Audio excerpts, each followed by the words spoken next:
సిరిసిల్ల చేనేత కళాకారుడు నల్ల విజయ్ కుమార్ శ్రీశైలం బ్రహ్మరామ అమ్మవారికి అగ్గిపెట్టెలో పట్టే పట్టుచీరను సమర్పించారు. వారం రోజుల పాటు మగ్గంపై నేసిన ఈ ప్రత్యేక వస్త్రం పొడవు 5.5 మీటర్లు, 48 అంగుళాల వెడల్పు, 20 గ్రాముల బరువుతో సాంప్రదాయ ఇక్కత్ నమూనాలో రూపొందించబడింది.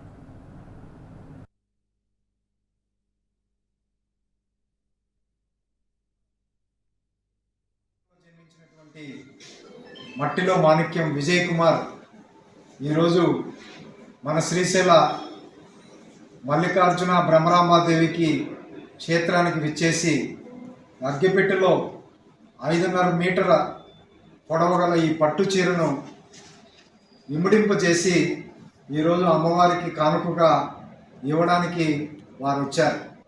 వారికి ఆలయం తరపున ప్రత్యేక అభినందనలు, శుభాకాంక్షలు. మనమందరం కూడా చేనేత వస్త్రాలను ప్రోత్సహించాలి. వారికి సహకరించి మన నిత్య జీవితంలో మనం వాడే వస్తువులలో చేనేత వస్తువులకు అధిక ప్రాధాన్యత ఇస్తే ఈ చేనేత కలంకారీ వ్యవస్థ ఉపాధి అవకాశం కలుగుతుంది. కావున అందరూ కూడా మన వంతు బాధ్యతగా మన దేశంలో ఉత్పత్తి అయ్యే, తయారయ్యే చేతి వృత్తి కాబట్టి దీన్ని ప్రోత్సహిద్దాం.